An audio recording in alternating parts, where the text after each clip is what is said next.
Hello, everyone, and welcome to Molehill Mountain. I'm Andrew. This is episode 263.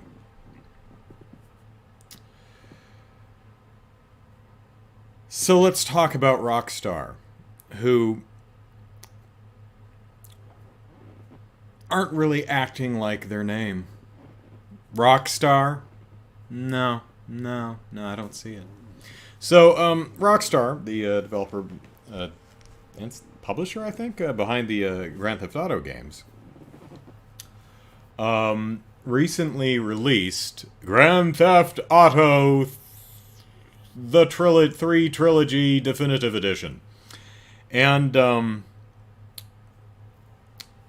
couple of weeks before that, it delisted all... The Grand Theft Auto Trilogy Definitive Edition is Grand Theft Auto 3, Vice City, and San Andreas, right?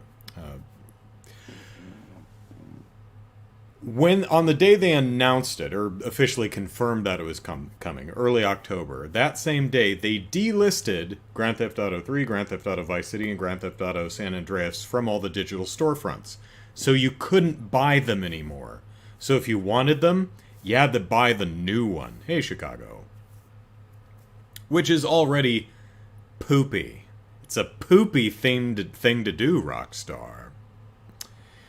So, GTA Trilogy Definitive Edition came out, and we learned that it was anything but definitive. One of the more notable things is it was missing some of the songs that were in the original games. Which is probably a licensing thing, which has always been kind of a weird thing, because it's like the same game. If you licensed the song for that game, and you release that game again, why would you need to re-license the song? And if you do, maybe you should be better at your at your contract writing. But if you're missing content, like some of the music, can you in all good conscience call it the definitive edition? 'Cause I don't know. Trilogy, less content. Original, more content. Definitive. Can't buy these because we delisted them. I see how it is. Well, not only was it missing content, but PC gamers couldn't play the damn game for several days. They were just locked out of it. Well, that's no fun. But people were suspecting that Rockstar had locked them out so that they could, remove music. Oh, also, hey, remember Hot Coffee, the sex mini game that was in the code but not actually part of the game, and you had to use the PS2 era equivalent of a Game Shark to access it? Yeah, apparently that code is still in there, which I don't have a problem with. But golly Gumphrey, Rockstar.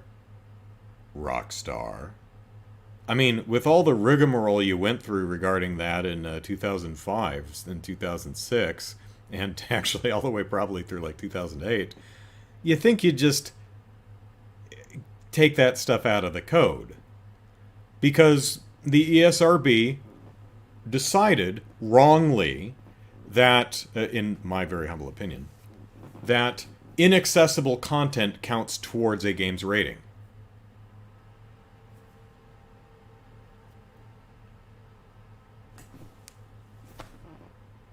I mean, that would be like if one of the studs in the wall back there had like a dirty limerick written on it. Maybe it does. It's like Schrodinger's dirty limerick. I have no idea. I'd have to tear the wall apart to actually find it. Someone wrote a dirty limerick on the stud in my wall. Yeah? I don't know. That's just me. I don't care. But the SRB says that if it's part of the code, regardless of whether it's accessible or not, it counts towards the rating. Which is like, okay, fine. But even then, the sex minigame, it's already rated M for strong sexual content. So that shouldn't have pushed it into the AO rating anyway. You bowed to peer pressure, ESRB. Tisk, tisk. Alright. So. In addition to that, the game is really, really ugly. That's a subjective opinion. Maybe you really like the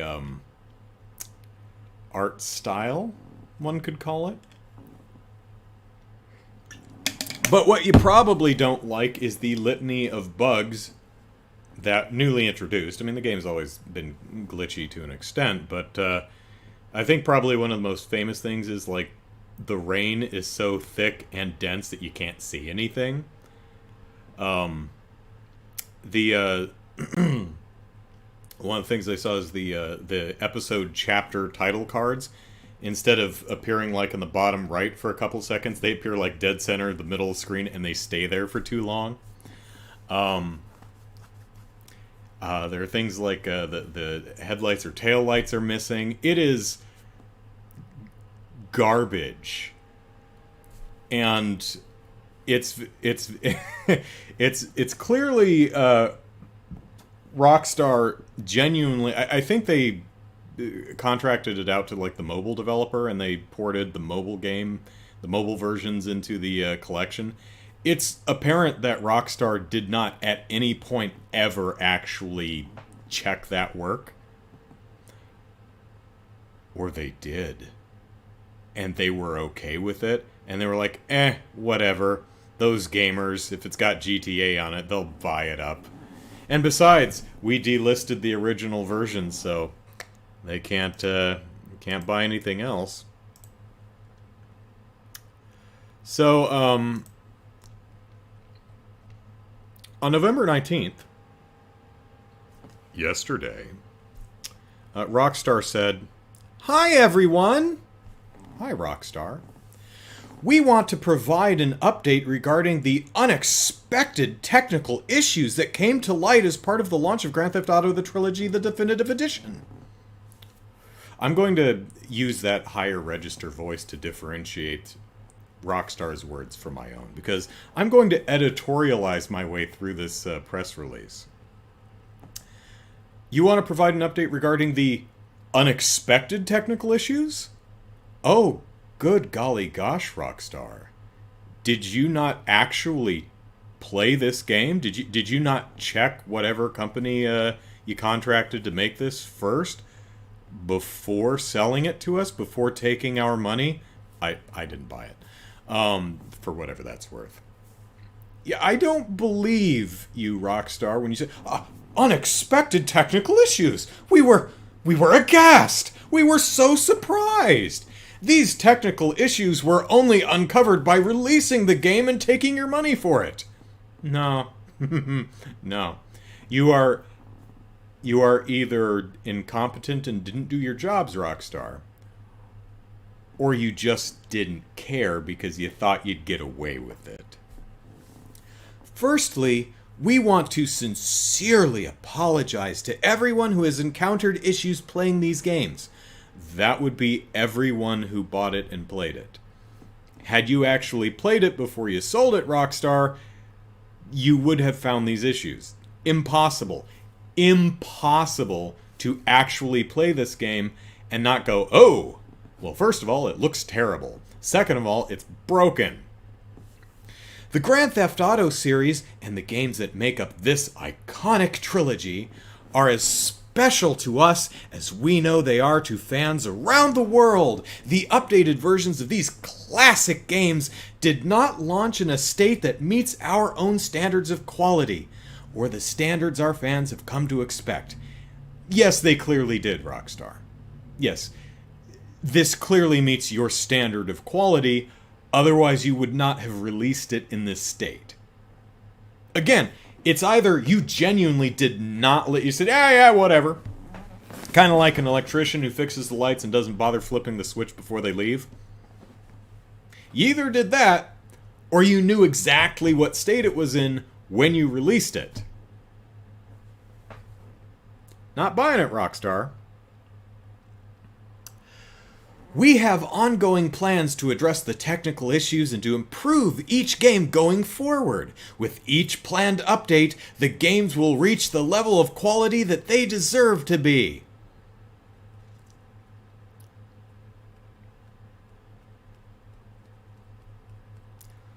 Well, that's nice.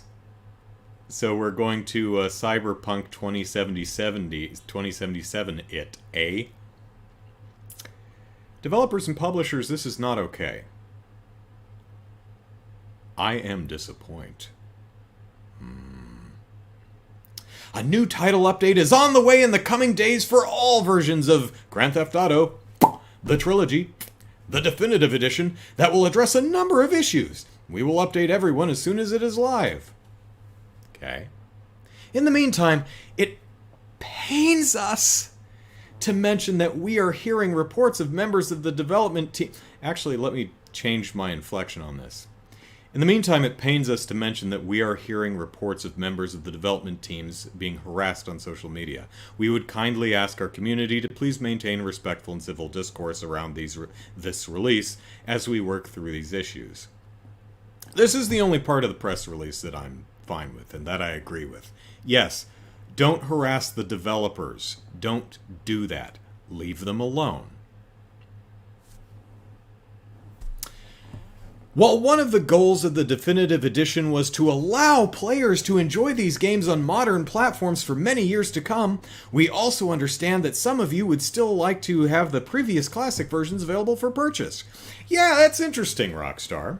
One of the goals was to allow players to enjoy these games on modern platforms.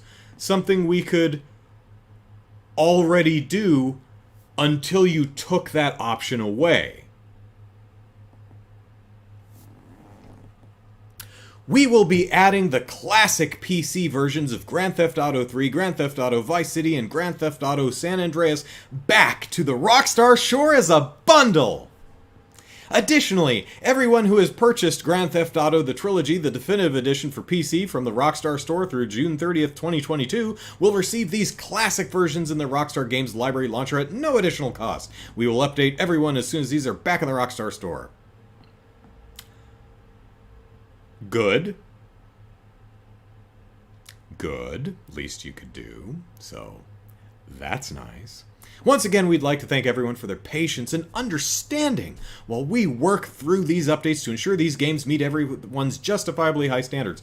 Sincerely, Rockstar Games. Yeah, it would be nice if you had the same standards, Rockstar. Because, obviously, you don't. You either have no standards of quality for your games, or no respect for your customers. Because I don't believe that nobody at Rockstar actually took 5 minutes to look at a build of this game before pressing the go button on sell it. Maybe that's the case, in which case you're doing your job wrong, says dude in his living room. But I don't believe that. I believe you knew exactly what you released. I believe that all companies know exactly what state their game releases in. Now, I'm not talking about weird soft locks that if you are jumping against a door backwards while holding a specific item, while pressing the start button on a second controller and then you clip through the wall and crash the game or something like that. That's not what I'm talking about. QA, I am a QA guy. Stuff gets missed. Stuff is going to get missed. But when you turn on the game and you play it for 5 minutes and it starts raining and you can't see anything, or the title card's in the wrong location and the timing is wrong, or the car's headlights and taillights aren't illuminating, and the game's just ugly as hell. Misaligned textures, collision boxes that aren't aligning with the actual geometry. It is literally impossible that anyone playing this game didn't come across a good number of these. That's how broken it is. Oh, also, the game didn't work for the first several days. That's something you could have just, well, shit, I turned it on and nothing's happening. So, again, Rockstar, either you have no standards of quality, or you have no respect for your customers. You got caught. You thought that we'd gobble up, well, those who did. I didn't buy it, but you thought we'd gobble up just any old shit with GTA stamped on it. Well, now we can't trust you, Rockstar. I imagine that there's going to be some gamers, at least one, maybe two, maybe more, who, when you get around to GTA 6, might, hang back for a couple of weeks just to see if it, works and isn't broken all to hell. Look what happened to CD Projekt Red. No one trusts them anymore. That doesn't mean they're going to fail. That doesn't mean no one's ever going to buy their games again. But I imagine a good chunk of gamers are going to be very wary about CD Projekt Red's next release. Oh no. We lost the gamers' trust. And this was completely avoidable. Just don't poop in a bag and label it GTA 3. Just don't do that. You could put GTA in a bag and market GTA and sell that. You've been doing nothing for the past 15 years but selling the same games over and over and over. It's fine as long as what's in the GTA bag is GTA.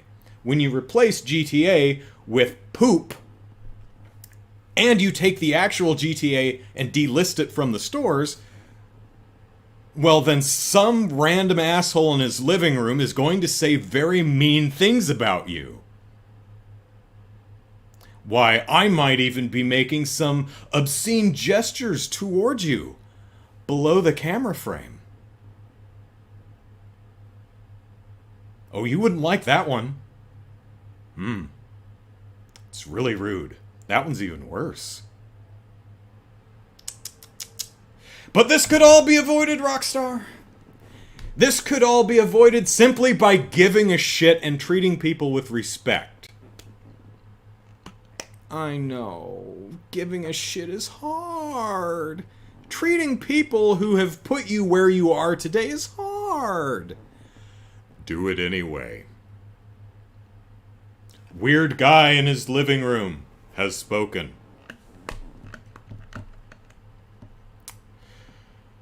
Hi everyone, I've been Riku, hey, how you doing? And Anime Momo, hello.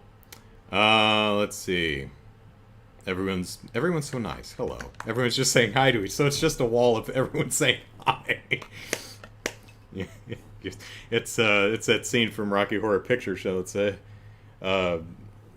Janet, Brad, Rocky. Tanuki. Hello. So,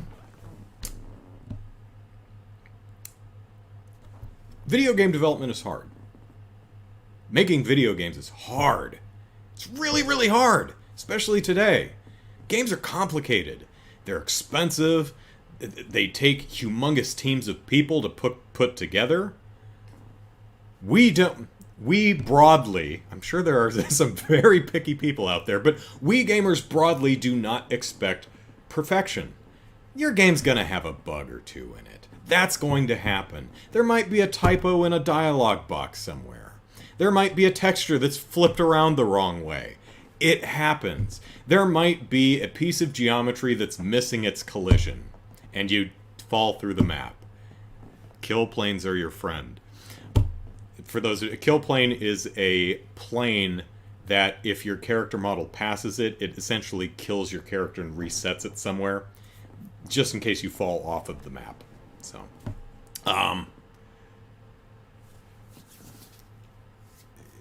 So we understand, most times if you release a game and it's got a bug in it, we'll all have a good laugh, patch it out, it's fine.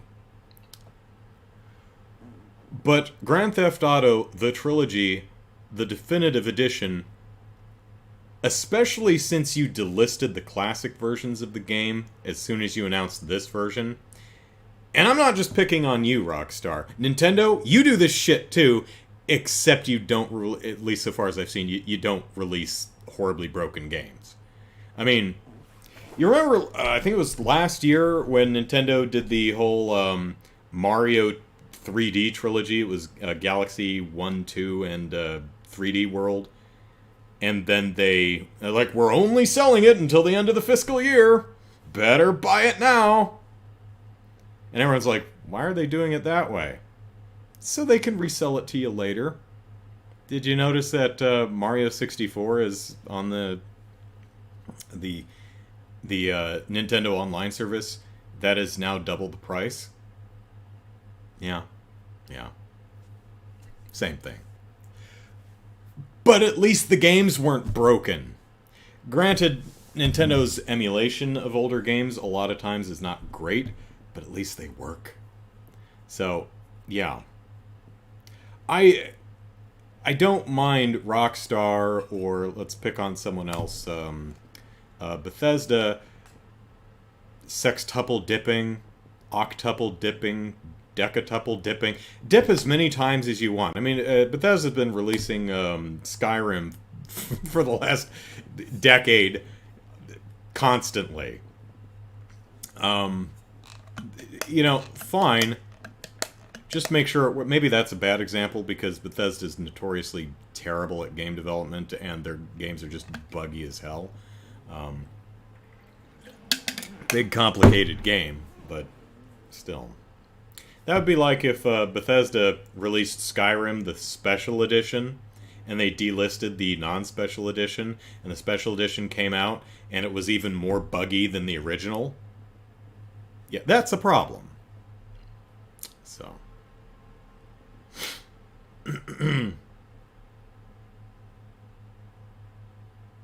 He's busy ranting to think of the blanket.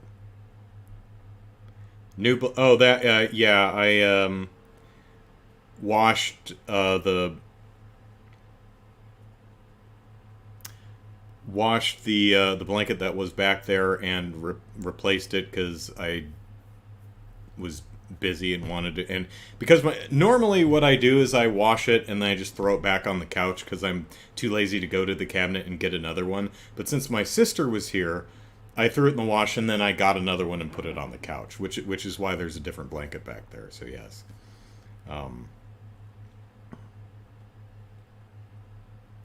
The blanket, I think this is my grandmother on my dad's side.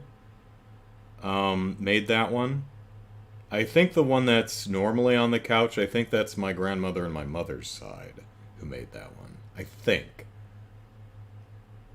They're both dead, so I can't ask them. But all of my knitted and crocheted blankets, those are from my grandmother's. So I believe that's Grandma Eisen, dad's side. The other one that's normally back there. This one isn't a great fit. See, it doesn't come all the way down. It's a narrower blanket than the other one, which I think is Grandma Graybo.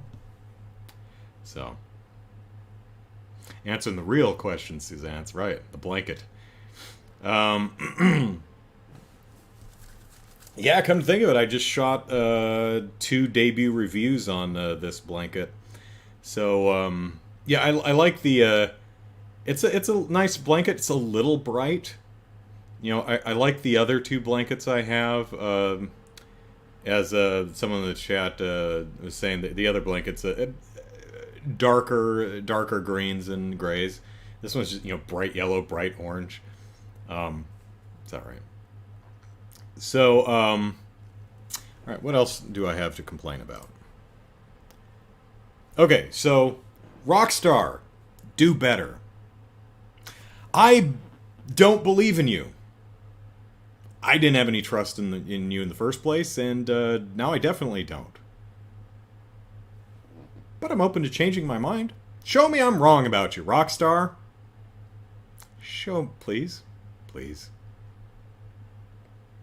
Please show me I'm wrong about you. I hate being right about bad things. I don't like being... this horrible thing is going to happen. Oh, I was right. Hey, you were right. Yeah, I don't want to be right about that. Oh, well. So, For many years now, I have been going through a crisis. A crisis! A personal crisis. A crisis that only affects me. But that's really important to me. And this crisis is I haven't been particularly interested in any of the Disney/Pixar films in the past several years. Note, I've rather enjoyed all the ones I've seen, but every time they're marketed to me, I watch the trailer and I go, that's not really calling to me. And that bums me right out. Because, pardon me, because I miss being enthusiastically anticipating the new Disney or new Pixar film. But in recent years, like the last 5-6 years or so, pretty much everything that they've released I've not been anticipating. I haven't been excited for.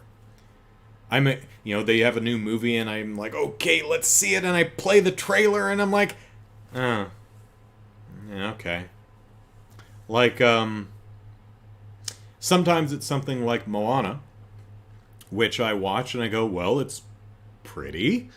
Animation and art-wise, it's a looker. It sounds like it's got some nice music, but it looks like a movie I've seen 100 times before. So, I'm sure it's good, but I'm not particularly interested in seeing it because it looks like, pretty much every other Disney princess who's, I want more, I want to be where the people are. It's like, oh, my grass is pretty green, but god damn if that grass don't look greener. I'm gonna go over there. Parents or guardian, don't go over there. Bad things will happen, you go over there. But grass so green over there. Maybe if I just take my cute animal sidekick and run and sing a song about it. Into the unknown, and so I finally saw Moana, and it's good, but I've seen that movie before. I enjoyed Moana. I liked it. I thought it was solid, but yeah, there was nothing surprising about that movie. I could have written beat for beat the entire movie just from the trailer, with the exception of the sparkly crab that sings.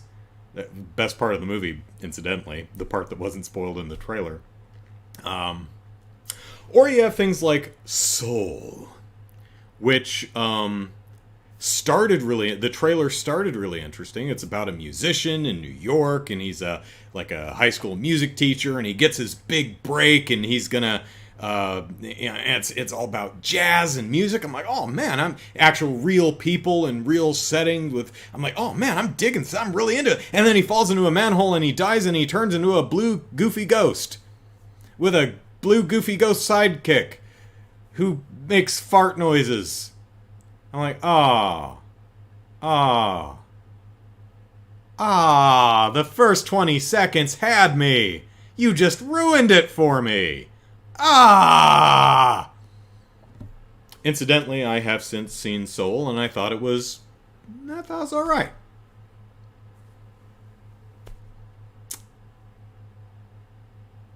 I have problems with what the film has to say about personal goals and how they relate to personal ambitions and goals, and how they relate to your life and others. I don't like the movie's messaging, but I thought the movie was alright. And it was the same with Raya and the Last Dragon and Luca. And I mentioned this when I reviewed those two films on my YouTube channel. And then I saw the teaser trailer for Turning Red.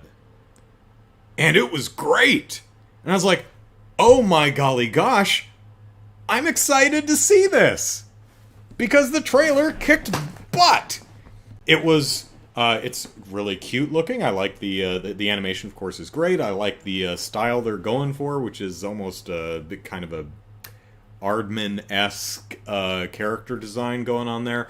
Um, I thought the teaser trailer, the music and the sound effects, the sound design and the editing, just was perfect. It was wonderful. I loved it. It was funny.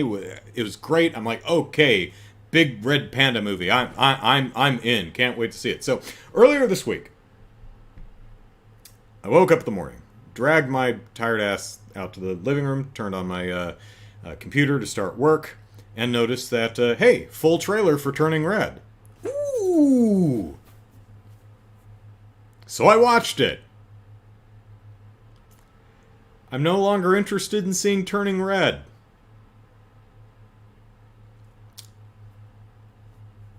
What a difference a trailer can make. I was really anticipating a Disney Pixar movie. Now I'm not. I'll still see it. It's still probably really good. But man, that particular trailer just killed my enthusiasm for it.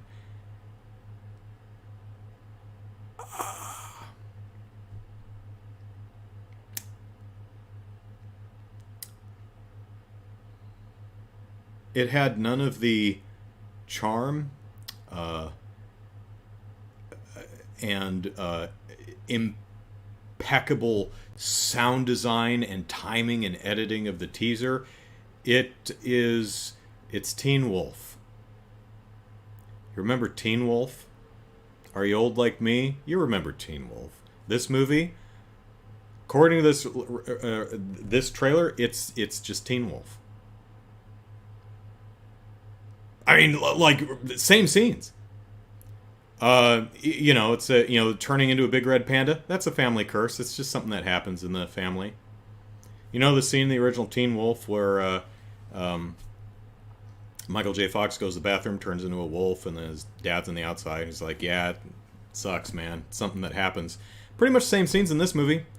She's already transformed, but she goes into the bathroom. She sees she's a big panda. She freaks out, and she's like, oh, I'm a hideous red monster. And the parents are like, yeah, that kind of happens. What? Yeah, family curse. Oh. Huh. So now she's got to go to school and worry about not turning into a werewolf. I mean, big red panda. But then she's like, wait a minute. If I can harness the power of the red panda, I could be really good at basketball. I mean dodgeball. Actually, maybe I like this new me. Maybe I'll be in my panda form and I'll be really popular with the cool kids. But then maybe I'll find out that they loved me for me all along and I don't need the It's Teen Wolf! Which is not necessarily a bad thing. Teen Wolf's a pretty good movie. But I'm sure it's more than just Teen Wolf, but man, the trailer just makes it look like Teen Wolf. I also didn't like any of the characters. I thought all the characters were really funny in the teaser, but here they just annoy me. So, hopefully it's just a bad trailer.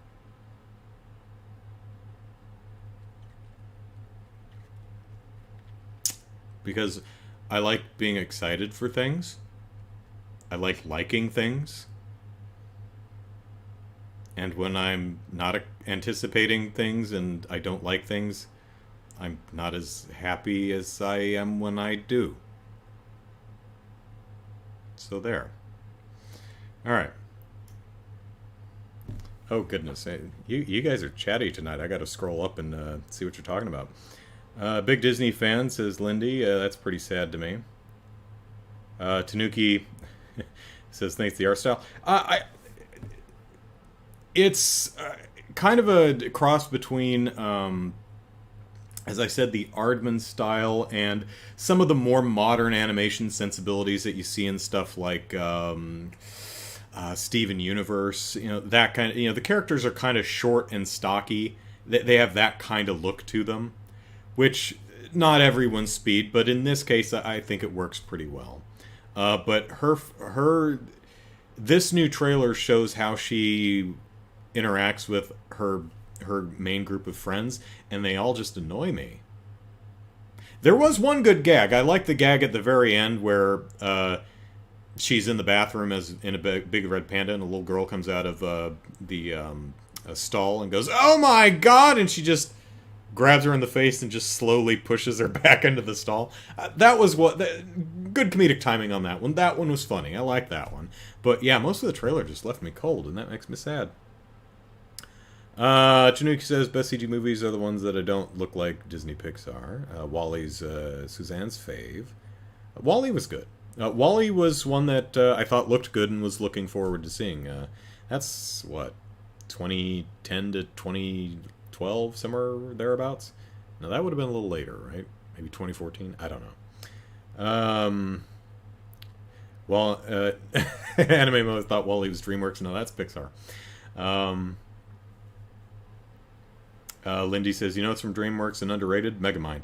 I actually just saw that in the last year or two. That's one I'd been wanting to see, and it's super predictable, but I mean, when you get to be my age and you've seen a lot of movies, you start recognizing story beats and conventions and stuff like that. So you try not to hold it against a movie if it's like, okay, I can guess where this is going because I know how movies work. But yeah, I enjoyed Megamind. I thought that was pretty good.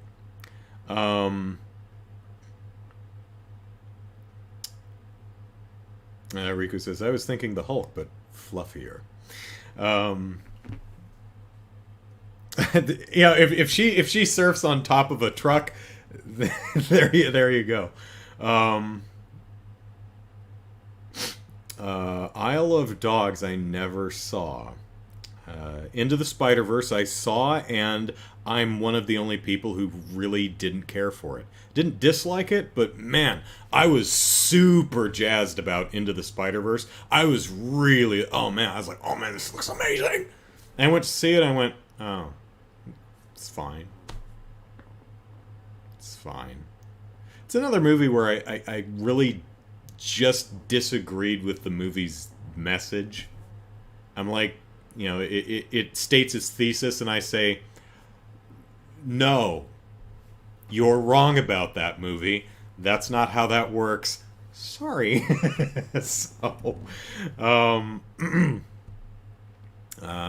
doing anything special for Thanksgiving? I don't think so. Not working. I have Thursday and Friday off, so that's nice.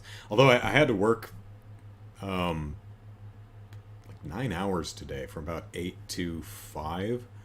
Yeah, kind of sucked, but we're doing a lot of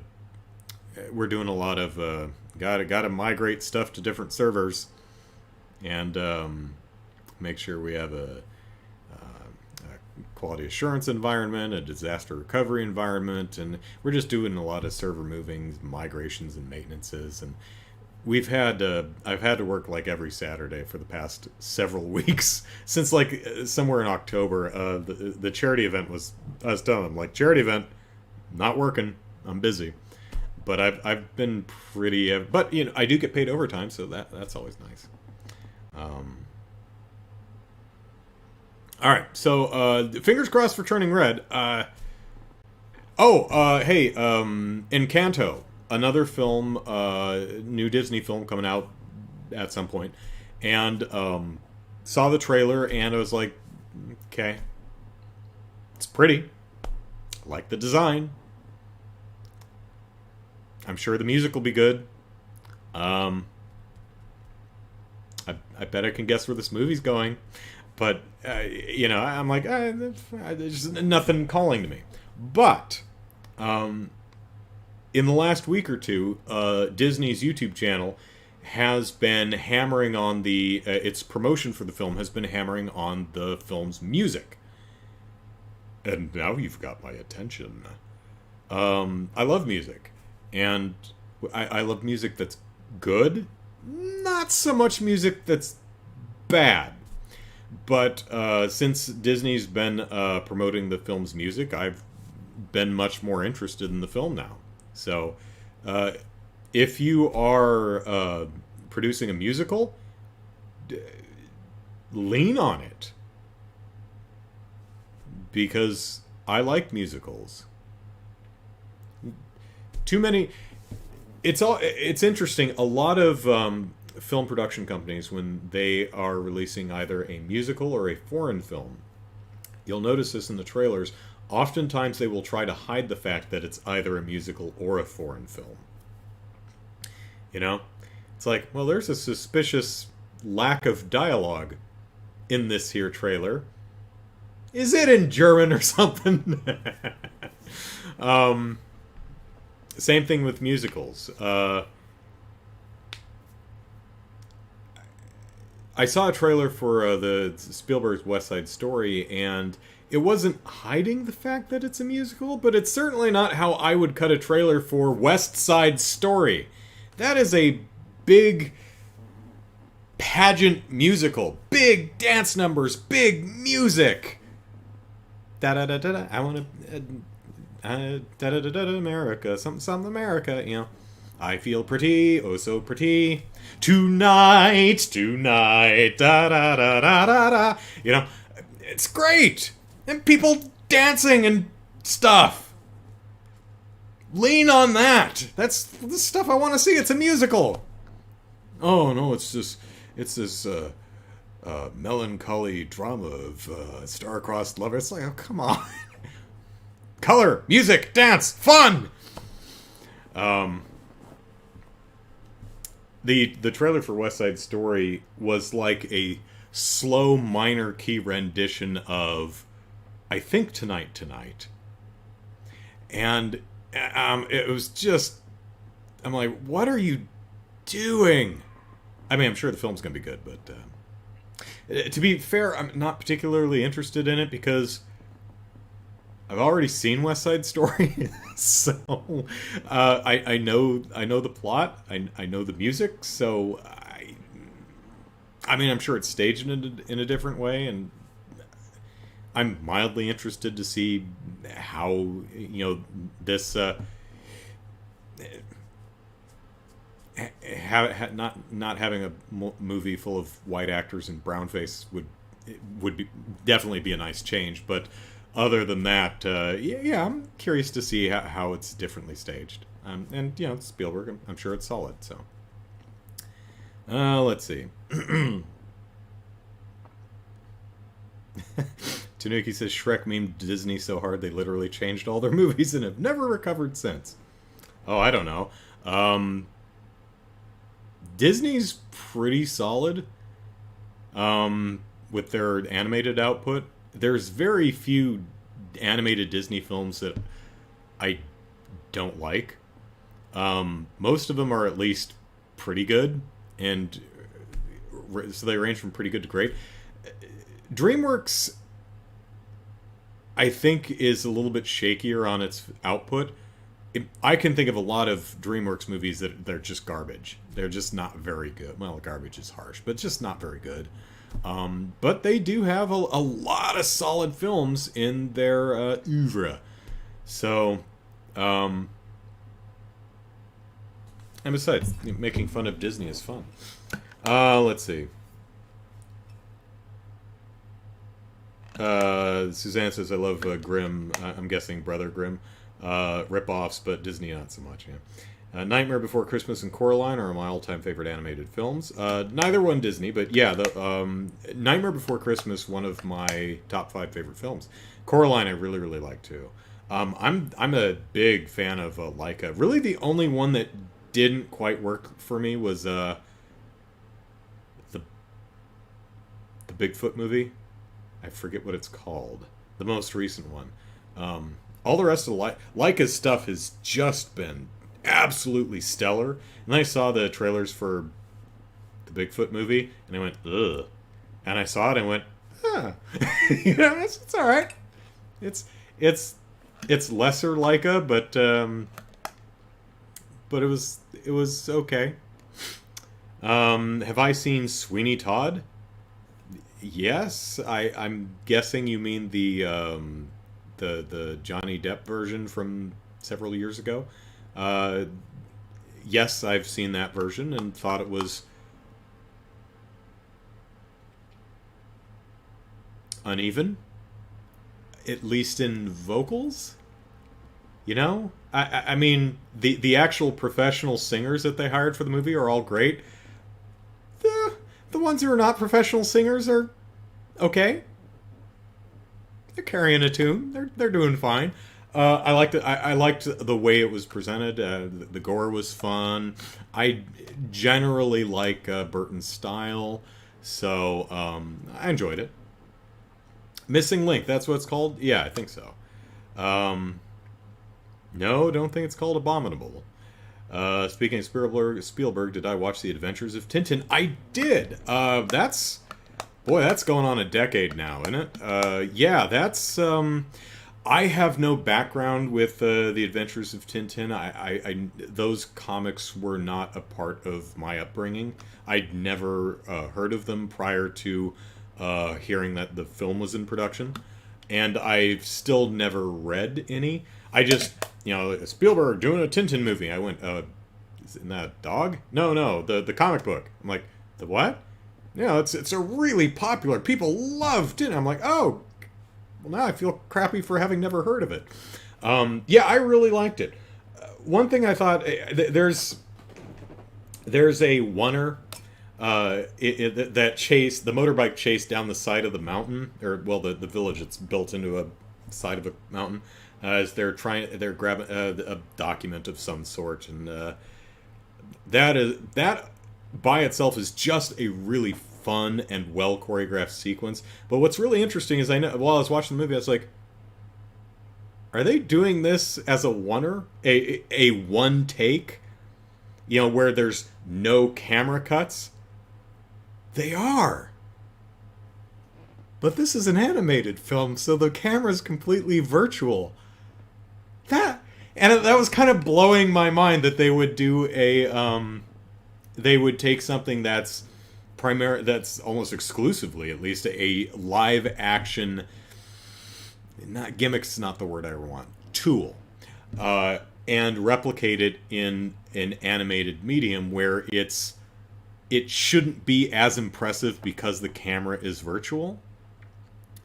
But and my mind's starting to go in the technicalities. I'm like, the rendering pipeline for this scene must be absolutely insane. So I was thinking about it, which is pulling me out of the movie, and my mind is cranking away at how they're doing the shot and actually enjoying the movie. And I'm thinking about, this is actually just as technically difficult as a live action oneer, but in a completely different way. So, very cool. Anyway, to answer your question, yeah, I really did quite enjoy The Adventures of Tintin. Unfortunately, I don't think it did that well in the box office, so if we get any more, it's probably not going to be for a long time. And that's a damn shame, because I could have gone for a new one every 4 or 5 years. A new Adventures of Tintin. Apparently there's a lot of source material to draw from, and if I'm remembering correctly, the film ends with kind of a hook for a sequel. I don't remember what it is, but I believe the movie does end that way. So,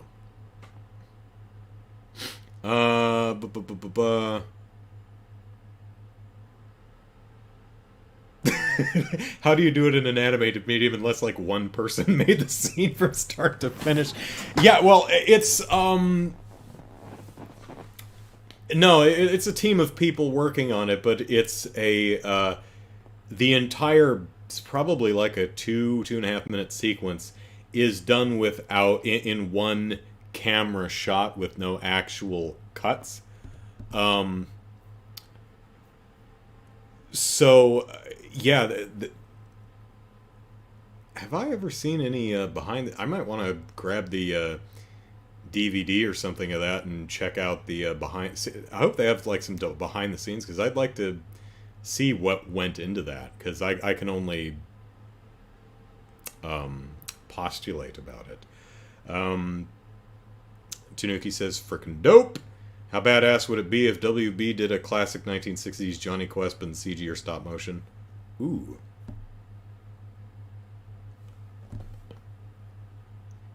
I haven't seen... I don't know if I've ever seen. I'm familiar with Johnny Quest. I don't know. I've probably seen like bits and pieces here and there, but so I don't have any particular love for the franchise. It could work. I mean, Speed Racer, the live action film, a lot of it is animated, but I thought the Speed Racer movie was great. I'm genuinely surprised that movie kind of bombed because it's really good.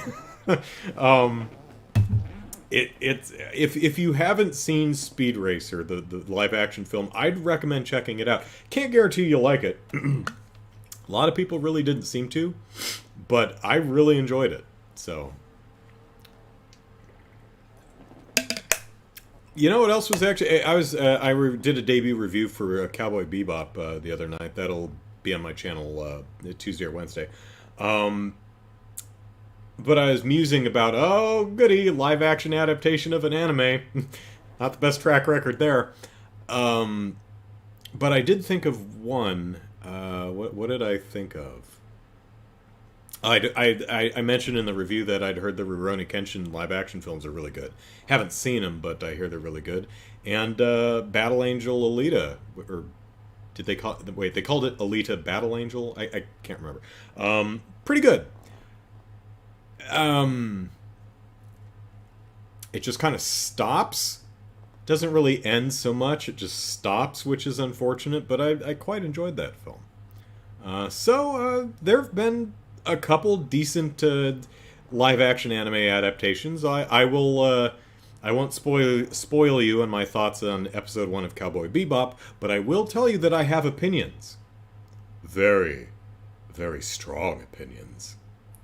So, DDD Matthew says, let dead IP lay. Well, let me read the rest of it. But I'm in the small group of people that prefers the 90s Johnny Quest, even though CG does not hold up.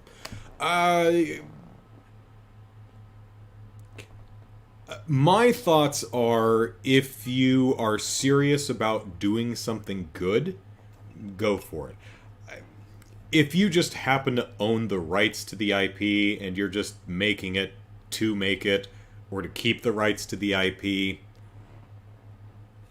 it's a business, I get it, but if that's the impetus behind doing it, you're probably not going to end up with a good product. Because generally speaking, in order to end up with a good product, you have to give a poop. Poops must be given. It's a disgusting job, but you gotta do it. You gotta give them poops. Otherwise, probably not going to be very good. So, I mean, you can give all the poops in the world and it still may not work. But, I can at least appreciate effort. Usually it's pretty clear if... it's usually pretty clear in an adaptation of some IP whether the people making it had love for the product, for the property or not. And even if the movie's bad, if I can tell that you actually have a lot of love and respect for the property and its fans, yeah, I'm not angry with you. I won't send you middle finger emojis on Twitter. Don't do that anyway, it's just mean. Yeah. So Tanuki says if they would give me WB money, I bet I would break the box office. Rurouni Kenshin live action is really good, says Lindy. Interestingly, let me see. I have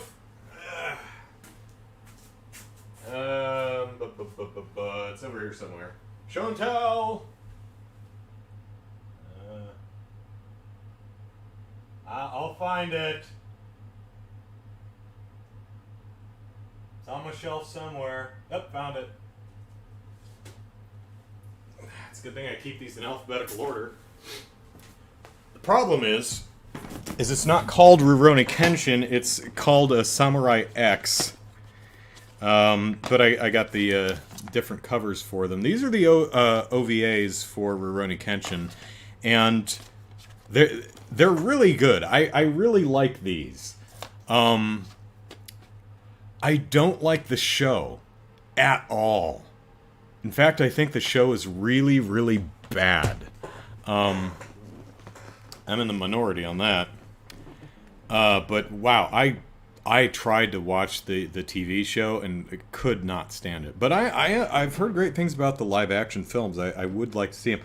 I think the fourth or fifth movie or something like that is on Netflix right now, but the first ones aren't. And I'm one of those sticklers who I need to start at the beginning, even though it probably doesn't matter that much. But yeah. Anyway,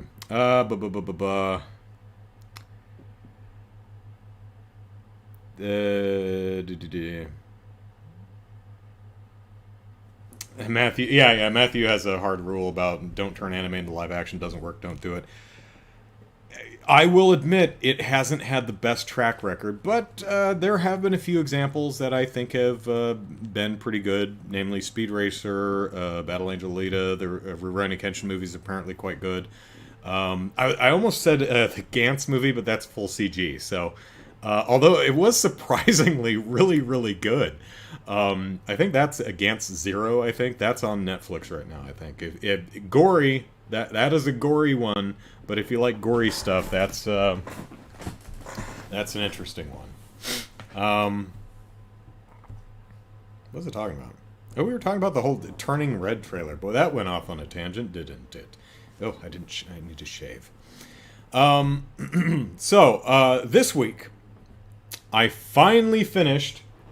It's not on my floor anymore because I put it on my shelf. The Great Ace Attorney, Chronicles 1 and 2. I think I've been playing that since, like, the summer. So I finally finished the damn thing. Did I ever watch the Japanese live-action version of Cash Cern? No. Heard of it, but have not seen it.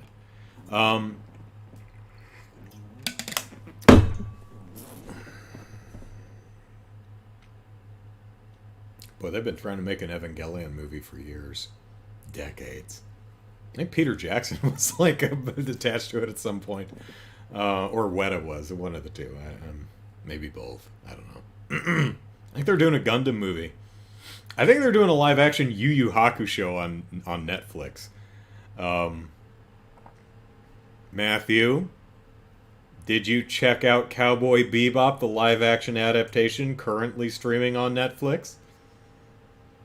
Let me know what you think. Tanuki says the movie wasn't as good, but my God, there's a scene in the film that's amazing. You know, oh God, what is it called?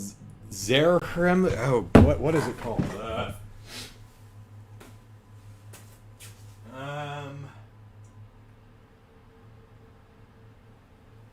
No, I don't remember what it's hard to find because I don't remember what it's called. Like, is this it? Yeah, this is it.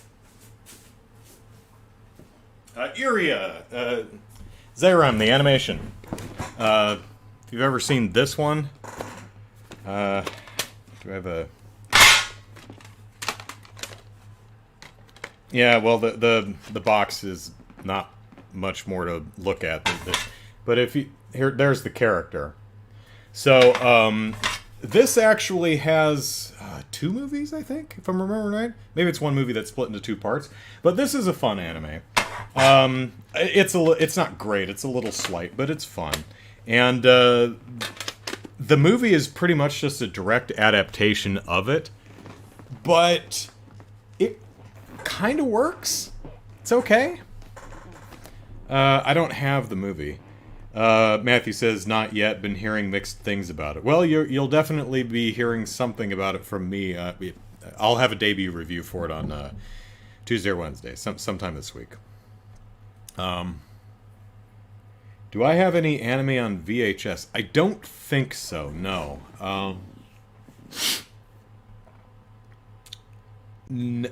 I'm pretty sure no. But the first anime I ever watched was on VHS. I think, well, that's not exactly true. I had seen some of the TV shows, like I'd seen Speed Racer, I'd seen Robotech. I'd seen some of the stuff that was brought over from Japan and redubbed, but in my youth, I didn't realize that's what it was. So in the late 90s, mid to late 90s, I went to I had heard about that anime. I should go to Blockbuster Video and rent me some anime and see what it's all about. So I went to Blockbuster Video, and I went to the anime shelf. I think there were actually two shelves. There wasn't even an anime section at this point in American history. There was an anime shelf. Maybe two shelves of anime. And on these shelves were always the same titles. Demon City Shinjuku, Ghost in the Shell, Ninja Scroll, films like that. And I rented Ninja Scroll and Ghost in the Shell. And I brought them home. And I watched them. The first one I watched was Ghost in the Shell. And I thought it was visually gorgeous, but I thought it was kind of crap. Akira, that's another one that's perpetually on the shelves. I don't like Ghost in the Shell. I don't like Akira either. Ghost in the Shell 2 is even worse. It's absolutely obnoxiously bad. I didn't hate it. I just like, it's okay. It's visually great. It's got some fun sequences. It's very imaginative, but overall, the narrative didn't really work for me. Then I popped in Ninja Scroll. I was like, oh my god, this is the most amazing thing ever. I need more of this. And I stand by that. I love Ninja Scroll. And those were my first animes, I would say, until years later, when I got into Urusei Yatsura, and I realized Beautiful Dreamer, I had seen part of, the second movie, had aired on some channel overnight, and I saw this weird cartoon, and I think I caught like the last half of it or something. It's like, this is weird. It was dubbed into English, so I had no idea what it was, but I'm like, this is the weirdest damn thing I ever saw. But so I was watching Urusei Yatsura, and I know I'm butchering the pronunciation of that, but that's a tough one to say. And I realized, oh my god, this is the show that makes that movie that I saw half of back in the day. And I you can't see it because oh, actually maybe you can. Yeah, this is all Urusei Yatsura, and I think, yeah, almost about all the way to here is the rest of it. These I think these are the OAVs and these are the films. Something like, these are just other movies. But yeah, I have all of those. Yeah, try doing that live action. Good luck with that. So I guess technically half of the second Urusei Yatsura movie I saw before I saw Ghost in the Shell or Ninja Scroll. And from there, I rented, the rest of what was there. Akira and Demon City Shinjuku and City Hunter. Not City Hunter, although I love City Hunter. I have that somewhere too. Love City Hunter. City Hunter's hilarious. Can't. I can see the box art. I can't think of the name. Let's see. Matthew says, I'm old. I remember anime on VHS and even fan dubs of Dragon Ball Z before it was fully localized. Yeah, I'm old. Yeah, I remember in the early 2000s there was like the Toonami block. I had heard of stuff like DBZ, which I saw later, and I still maintain is not good. I have a friend who's a big DBZ fan, and we rib each other all the time about our tastes in shonen anime. It's like yeah, DBZ. Or I talk to him, say, no, see, I like Yu Yu Hakusho, which is like DBZ, except it doesn't suck in every conceivable way. So I'll be honest, I'm really curious to see what Netflix ends up doing with the live action Yu Yu Hakusho. I mean, can't be as bad as the live action Death Note, can it? Because, good God. I mean, to be fair, I appreciate that they really tried to do their own thing with it. I didn't get the sense that it was a cynical cash in, like, yeah, we've got the rights, just make something. It felt like it was they care. I think it was Adam Wingard, I think, who did that one. It felt like he cared, but was under like constraints, like you can't do a show. It's got to be a 90-minute movie, and he did what he could, and there were some nice ideas in it. Who plays Ryuk? It's same guy who plays the Green Goblin in the Raimi Spider-Man films. William Dafoe. Great casting for him. But I saw I think a Korean adaptation, live action TV series based on Death Note, which was I think it's Korean, which was actually pretty good. So it can be done. Sailor Moon live action, just try that. Actually, I've only seen the first episode, so I don't know where it goes. I saw Sailor Moon. I tried that a couple years ago, and I was like, "This is actually really good." It's not for me, but I was really impressed with the first episode. And then I saw there were like 150 episodes. I'm like, shit. It's a good thing I don't like One Piece. That damn thing's 1,000 episodes. Let's see. High School of the Dead. We should have got a second season. Where does that... I've seen High School of the Dead, and it's a bit preoccupied with female anatomy for my taste, but overall, I really quite liked it. Although it did bring up some interesting... Like, it brings up the whole zombies... I think they're like blind, so there's like they're trying to sneak out of the high school in the beginning of the film and try not to make any noise because then the zombies will hear them and come after them. And then they just completely drop that plot point for the rest of the show. It's so weird, but it's action scenes are well staged. It's appropriately tense. It's nice and gooey. I quite enjoyed High School of the Dead. I don't remember where it ends though, so. I don't remember if I'm like, oh, we need a second season, because I honestly don't remember where it ends. But yeah, I could have toned down the Matrix boob foo, which is just stupid. And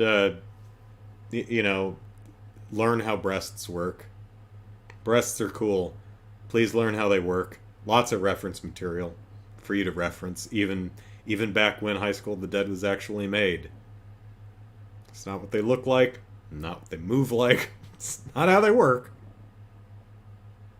I like them too, and I like fantasy, but for crying out loud, it's not how boobs work. Learn how to boobs. Let's see. Space Adventure Cobra TV series. Not heard of that one. Let's see.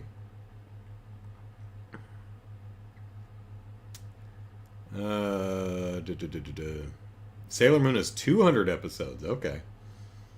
It's a lot of episodes. Interesting. I found it really interesting comparing Sailor Moon to Sailor Moon Crystal.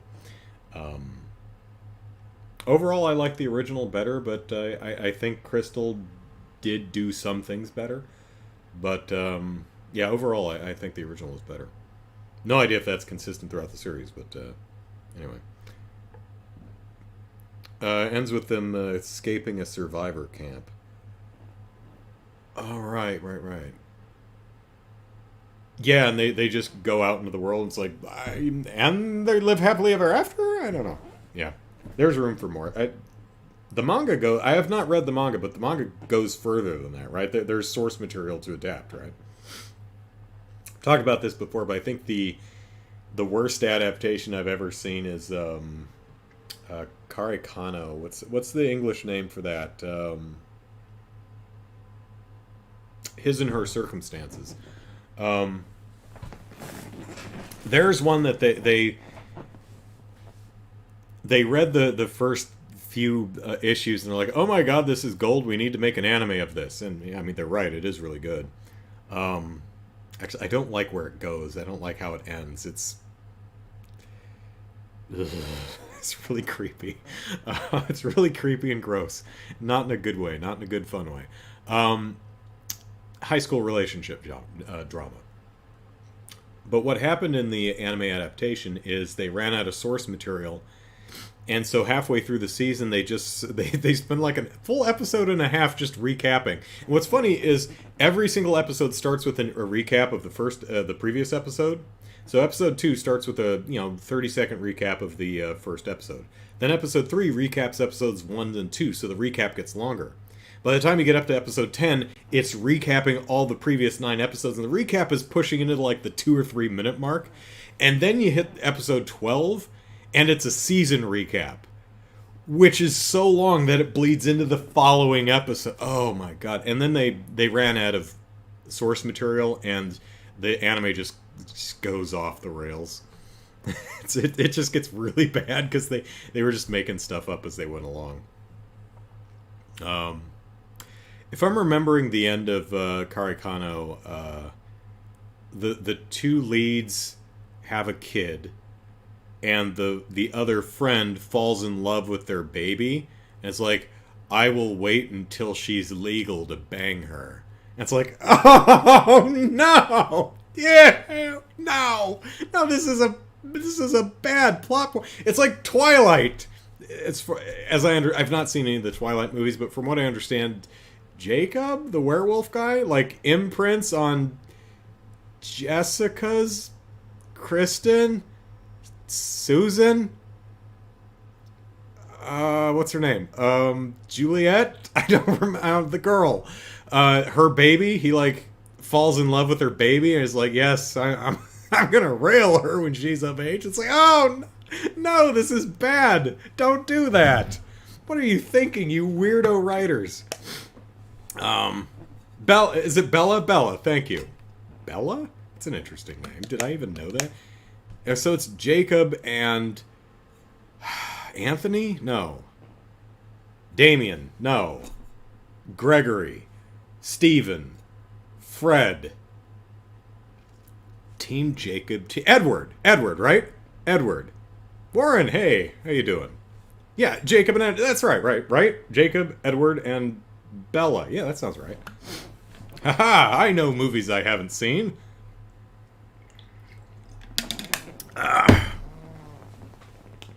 Lindy says, I don't know, I didn't watch Twilight. Yeah, I didn't watch them either because they looked terrible and they didn't review very well.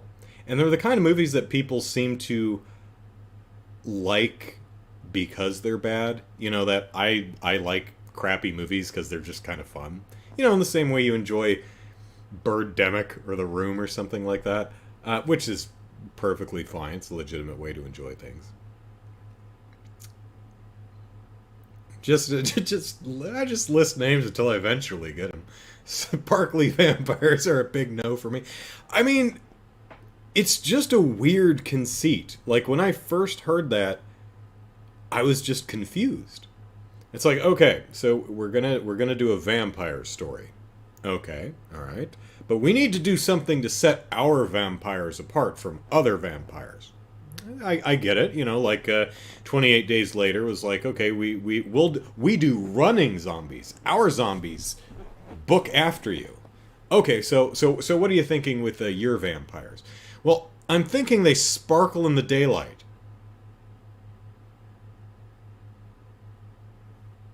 What? I'm thinking what makes my vampires different from, Bram Stoker or, the Interview with the Vampire. Who the hell wrote that? Don't remember. It'll come to me after I finish the podcast. Vampires. Okay, the rule. You have to be invited to come in. They can only sunlight kills them. They're allergic to garlic. They stake them through the heart. Okay. They can, sometimes turn into a bat or a mist or anything. They have mind control powers. Okay, there's all kinds of different things you can do with vampires. What are you doing to set your vampires apart? My vampires sparkle in the sunlight. What? They go out in the sunlight, but instead of dying, right, they sparkle. Okay. That's different. but why? Well, you see,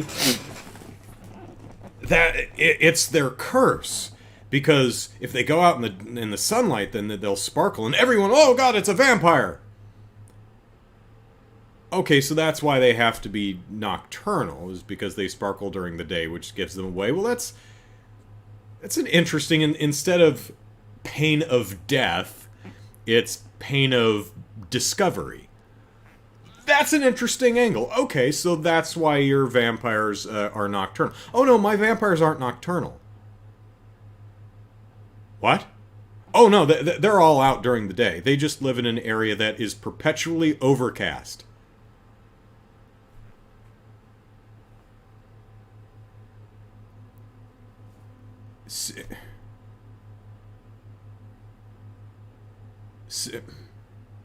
They live in an area, so they only sparkle in direct sunlight.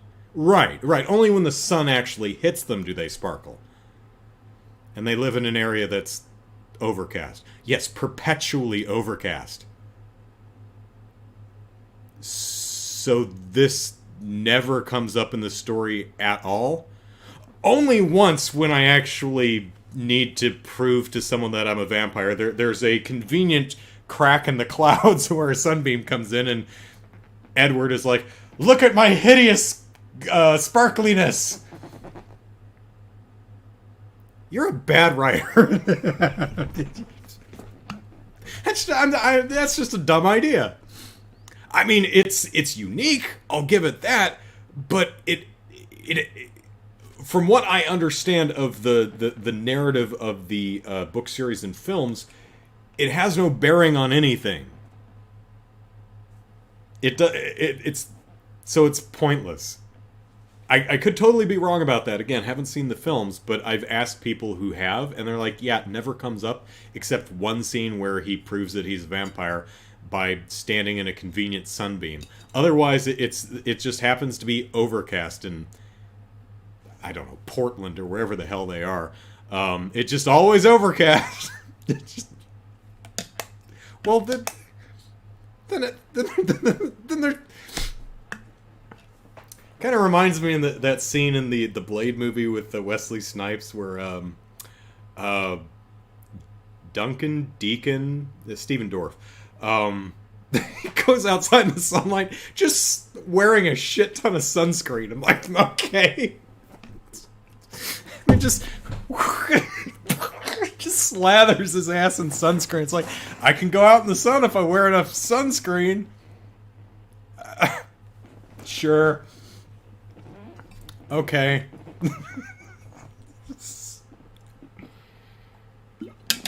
I do like Blade, but that one stands out as particularly silly. Let's see.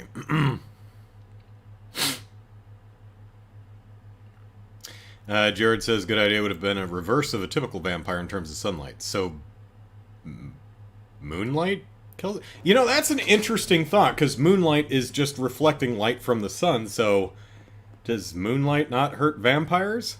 That's still sunlight. Something about moon rocks, the way the photons are bouncing off the moon rocks, they're covered in moon dust, so I guess it's a lighter dosage. I don't know. Whatever. Don't think too hard about the vampires. Oh god, it's 8:20. I was going to talk about a Great Ace Attorney, which I finally finished, but maybe we'll talk about that next week. So, 30 Days of Night is the best way they did realistic vampires. Yeah, they hang out in, like, Alaska, where it's where it's in a place in the world where there's a time of year where the sun's down for about a month, 30 days of night, so they can come out and they just. I've not read this story, which is a pretty short story as I recall, or seen the movie. Um, but what I did want to talk about was Blood Rain, because I saw a trailer for they're doing remasters of Blood Rain 1 and 2, and I remembered I got Blood Rain back on the GameCube, and I like it. It's schlocky, but you run around dicing up Nazis and feeding on them. It's a fun game. It's not great, but I thought it was a lot of fun. I was particularly perturbed with, was it Terminal Reality? Who did this game? Yeah, Terminal Reality, who did not put Blood Rain 2 on the GameCube. A couple years into the GameCube's life, you remember I did everything but Wii U? That used to be everything but GameCube.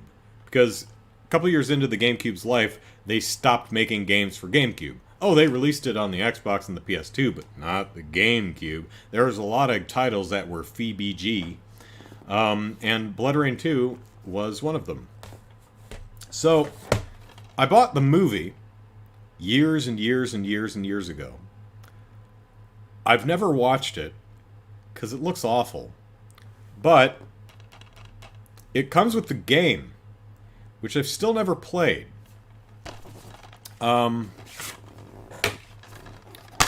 So we've got the movie, and we've got the game. So I was thinking for the Sunday stream tomorrow, we'd play some Blood Rain 2. We're not going to do that, because I realized about 15 minutes before I started the podcast, I don't have a DVD drive in this computer. So, I can't play it. I would have to buy an external disk drive, and I don't have one. My previous computer, the one that died last year, that had a disk drive. I missed my Chicago says, or Jared says no CD player. Yeah, sadly, nope. So we're not playing Blood Rain 2 tomorrow. We may just play more Trails in the Sky, unless I think of something else. So yeah, I'll probably have to pick up an external DVD drive, especially if external USB. I can get one for $20 to $30. It's not that big a deal.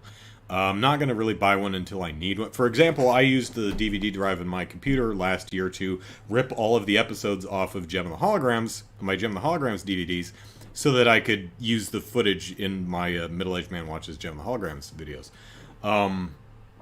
So if I do another series like that, I'm going to need a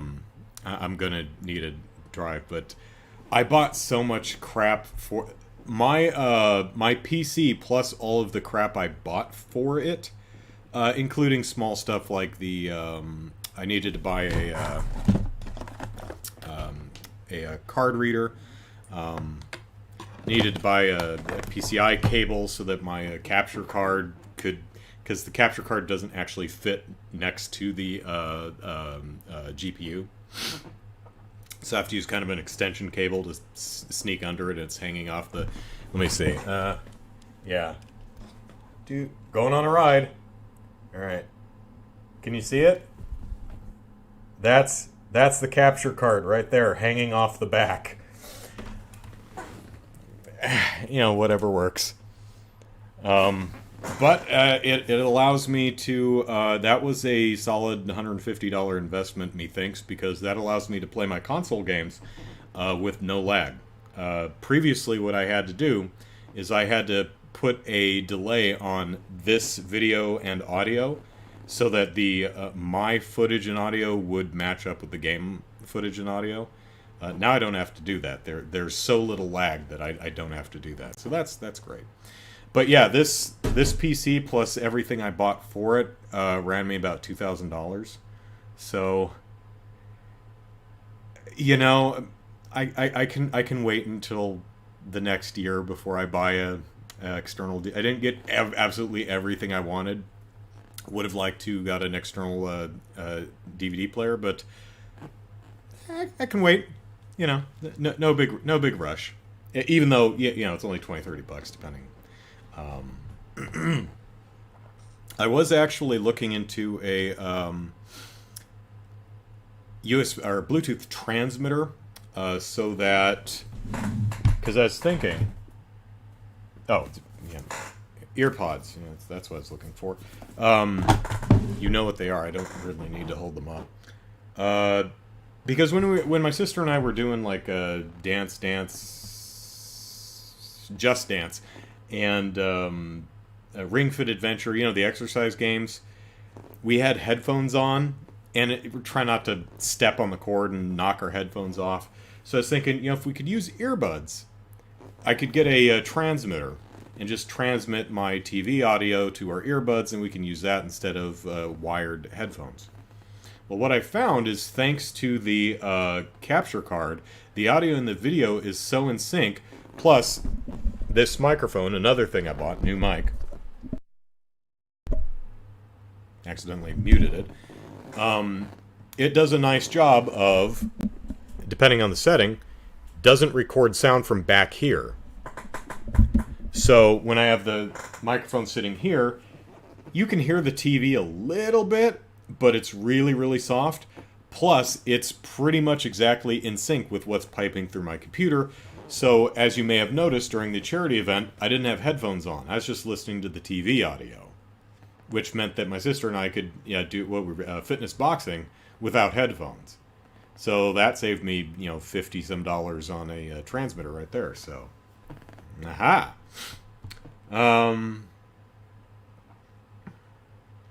Jared says, use sales, see if there's one since that's the time of year.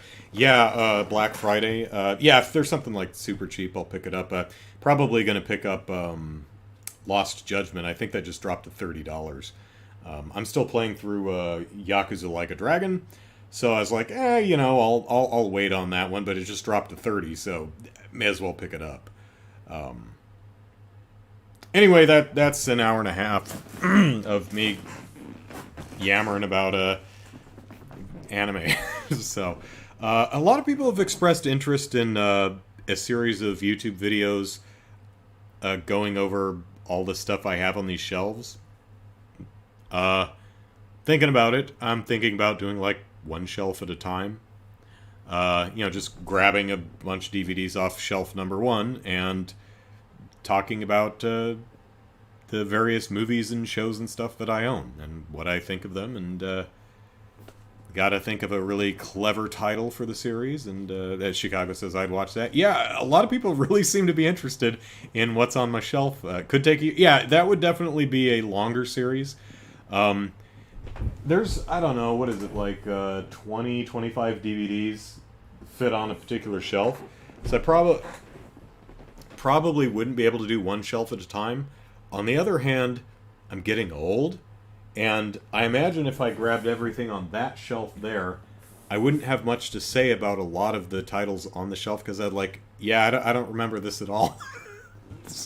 Let's read the show description. I don't remember. I have no idea what the hell this is about. I don't remember this at all. So that series might be a lot of me going,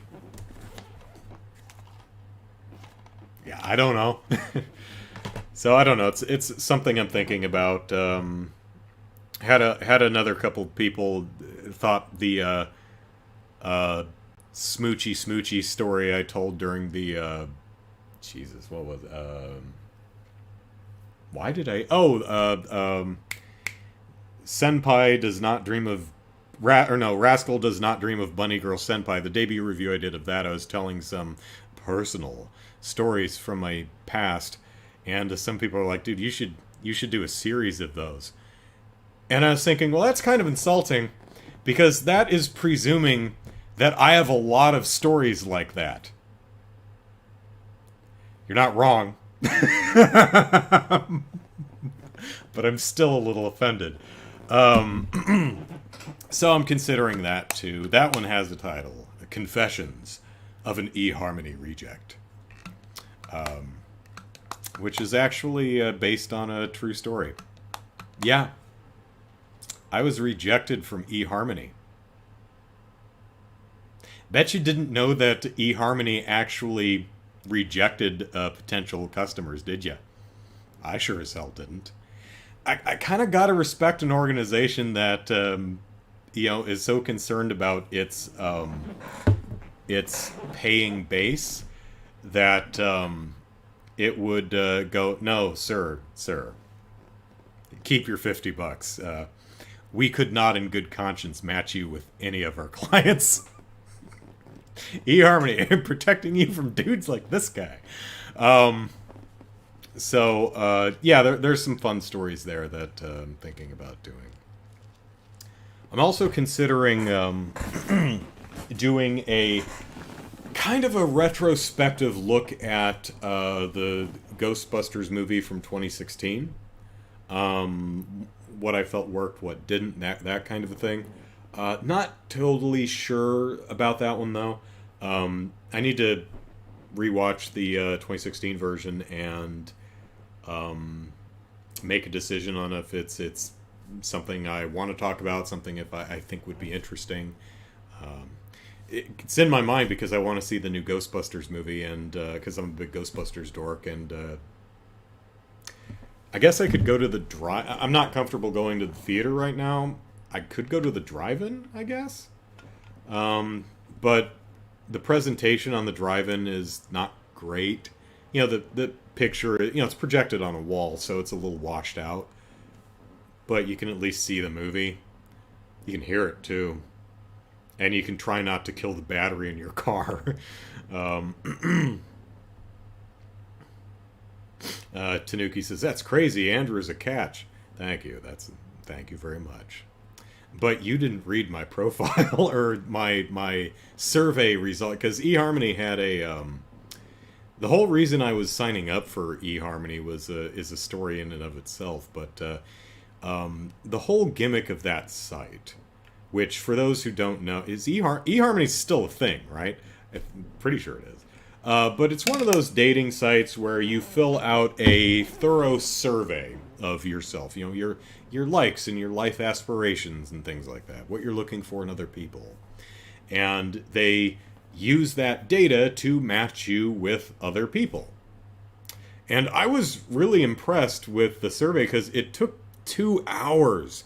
This was one of those people who were pestering me about it. People in my life who love me and care for me. They're like, Andrew, you're a wonderful person and we care about you, but you're alone. So please date or something. Like, just sign up for eHarmony. It's free. You can at least fill out the survey for free. I was like, all right, fine. One day I was at work. I had literally nothing to do. So I'm like, whatever. Fill out the survey. Took 2 hours. That's a thorough-ass survey. At least it was at the time. I have no idea if they do anything different now. So I filled out the survey. I submitted it. And now you have no reason to watch the video if I eventually actually do this. And they came back with, I hope I still have that email, but it said, we're sorry, but we cannot match you with anybody. And something, they didn't say we couldn't in good conscience, match you up with any, they didn't say it like that, but they said, don't worry, this happens to like 1 in 5 people. I'm like, I don't think that's true. I think I'm a bigger aberration than that, because I have never heard of anyone being rejected from eHarmony. And I asked other people who've used eHarmony, and they're like, I didn't even know that was a thing, right? So, I mean, I'm really glad that I was just filling out the survey for a lark, and I wasn't, like, serious about it, because, man, that would deflate my self-esteem balloon, I tell you what. I used to date, then I took an arrow to the knee. It doesn't even make any sense. Also a series of videos of all my toys. Oh, yeah. Yeah, one of my sister's favorite videos that I've done is I think it was a debut review for She-Ra. Actually, I don't think it was the new one. I think before the new one came out a couple years ago, I watched the first few episodes of the original She-Ra.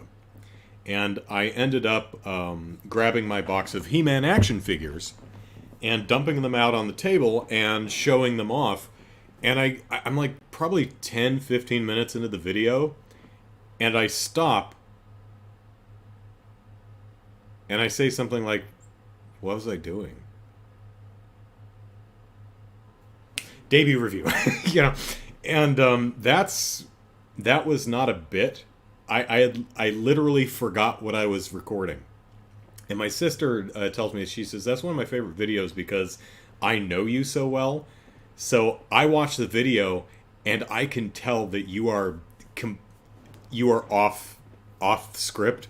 You completely forgot what you were here to do. You're just playing with your toys now, which is exactly what happened. So, Chicago says, yes, I saw that video. The legs of several action figures were gone. Yeah, unfortunately, those toys, they have this rubber tubing that holds, basically it's a long rubber tube that feeds through the pelvis and knots and attaches to the legs. That's how they're attached. The legs are attached in the pelvis, and that's how they swivel about. After 35 years, that those rubber tubes have just kind of rotted away in some of my action figures. So a lot of my action figures, as soon as I grabbed them, their legs just dropped off. It's a shame, because that's really not something you can fix. Something that's like a plastic ball and socket joint, you can just, like a Barbie or something. Those you can pull the arms off, and as long as the lip or the plug is not damaged, you can just jam it back in and it'll spin in its socket. It's fine.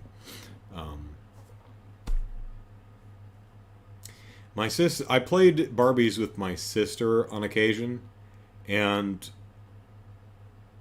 Derek's butt was broken, and that got a lot of mileage out of our play sessions.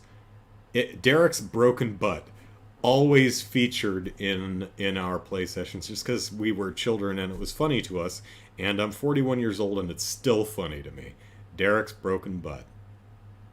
Ken is bland. Derek was the real catch.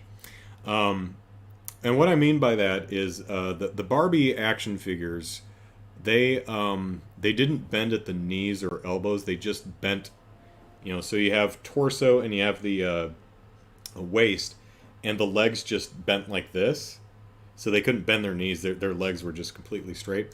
So if you grabbed Derek and you bent him over, he went squeak, squeak, squeak, squeak. His butt was broken, and it squeaked when you bent his legs. And that always figured into the plot of our play sessions. So, poor Derek. It's interesting. We never tried to fix that. You'd think kids would have grabbed some WD-40 or something. Just jam it in one of his leg holes. see if we could get Derek's squeaky butt to stop squeaking. But we never did, just because it was so damn funny. Age caught up to them. Yeah. All right, so 8:40. I don't know what we're doing tomorrow for the Sunday stream. I'll figure that out. But it will be at noon Pacific Standard Time. Hope you're looking forward to it, whatever the heck I'm playing. Until then, thanks for hanging out with me for a special extended version of me yapping about nonsense for an hour and 40 minutes. Hope you enjoyed, and hope you have a great rest of your evening, everyone. Take care. Bye-bye.